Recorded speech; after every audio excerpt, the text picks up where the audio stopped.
Olá, meu nome é Daniela Andrade, eu sou fisioterapeuta e instrutora de Pilates. E hoje eu estou aqui no canal da VOL para conversar com vocês sobre os 5 maiores erros que nós fisioterapeutas cometemos ao atender pacientes com escoliose. Vamos lá?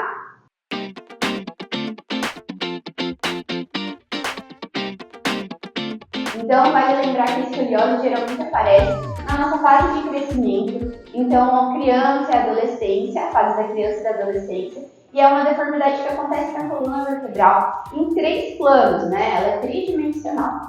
E aí, nós cometemos alguns erros quando recebemos esses pacientes. E o primeiro deles é que nós erramos por não avaliar ou avaliar mal esse paciente. Afinal, é na avaliação que a gente colhe os detalhes necessários, certo? Assim como qualquer outra área da fisioterapia, mas pensando especificamente na escoliose, que ocorre deformidades na coluna, e geralmente essa deformidade gera muitas compensações, é muito interessante a gente avaliar quais são essas compensações, que curvatura está aparecendo, que músculos estão mais tensionados, hiperativados, hipoativados, e isso vai fazer com que o nosso paciente tenha excelência no seu tratamento. Afinal, muitos deles, se a gente não faz uma avaliação necessária e ideal, a gente começa a atender já de cara, o paciente pode vir a ter alguma melhora? Pode, com certeza. Mas é aquela melhora insignificativa. Às vezes é um paciente sedentário que começou a fazer algum exercício, está tendo aquele benefício do exercício físico, mas a escoliose em si não teve uma solução, não teve um problema resolvido. Então a avaliação é super importante para a gente, beleza? A segunda coisa, então, é tratar esse paciente dos dois lados de forma igual, com a mesma quantidade, fazendo do mesmo jeito dos dois lados. E pensa que a demanda da nossa coluna, uma coluna com escoliose, ela está mais tensa de um lado, muito mais ativada de um lado, muito mais contraída de um lado, e do outro lado muito menos ativada, muito menos tônus, e com uma giba torácica, que muitas vezes nós encontramos.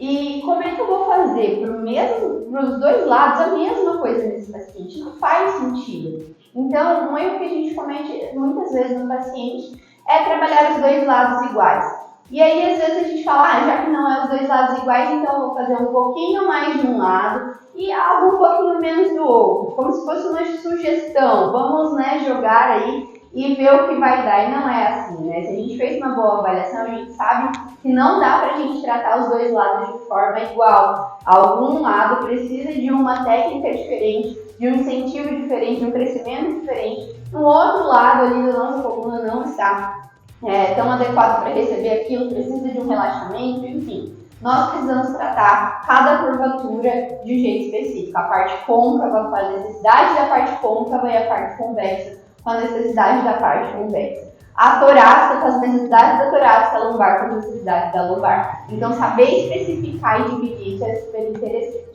Então, vamos ao terceiro erro que nós cometemos ao tratar pacientes com escoliose, que é esquecer que a escoliose ela é tridimensional, ou seja, existem 3 planos que estão tendo alterações. E aí você recebe aquele raio-x, você olha uma curva em C, uma curva em S, e aí você só quer abrir um lado e fechar o outro. E esquece que quando esse paciente ele tenta corrigir uma curva, fortalecer um lado e alongar o outro, ele está compensando em outras curvas. Então, muitas vezes você vai fazer um alongamento para abrir aquela parte lateral do lado esquerdo do seu paciente, porque aquela parte está muito rígida. Beleza, você pode estar até certo no seu tratamento, mas olhe o seu paciente tridimensionalmente. Se ele não está compensando esse alongamento numa rotação, numa hiperextensão de tronco, então não adianta a gente pensar em corrigir um lado e esquecer as outras curvas que ele também vai estar compensando. Esquecer que muitas vezes esse paciente tem uma rigidez muito grande. Então, às vezes, nós pensamos apenas em exercícios de extensão, vamos estender esse paciente porque ele está muito curvado.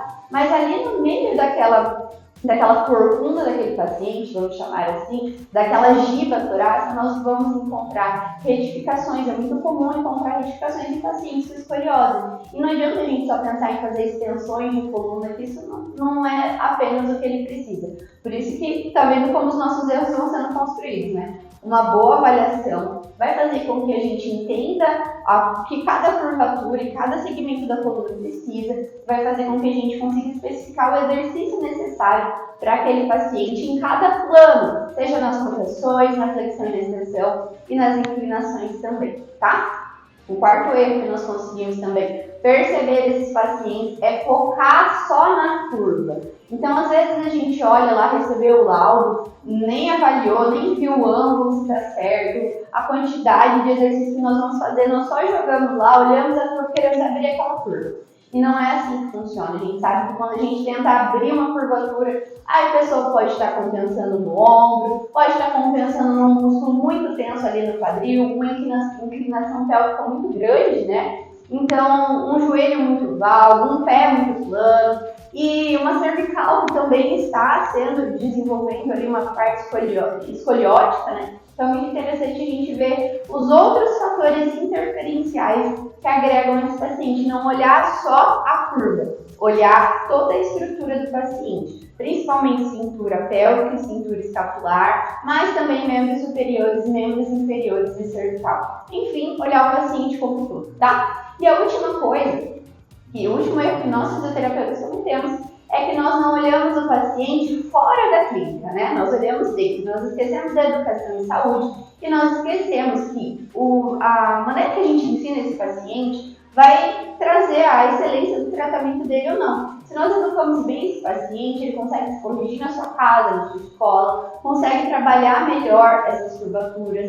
E eu falo que nós tratamos nosso paciente 2 horas, 3 horas por semana. Né? Vamos supor que nós trabalhássemos 7 horas por semana. Todos os dias da semana estamos ali trabalhando rigorosamente 1 hora firme e forte.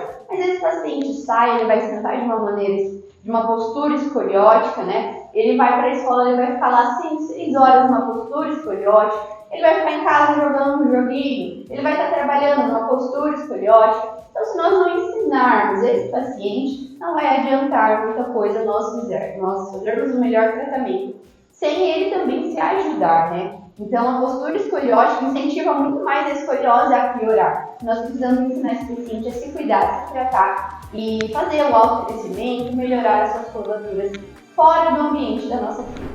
Então, espero que vocês tenham gostado desse vídeo. Se vocês tiverem alguma dúvida, deixe aqui nos comentários que nós vamos ter o prazer em responder vocês. Até mais!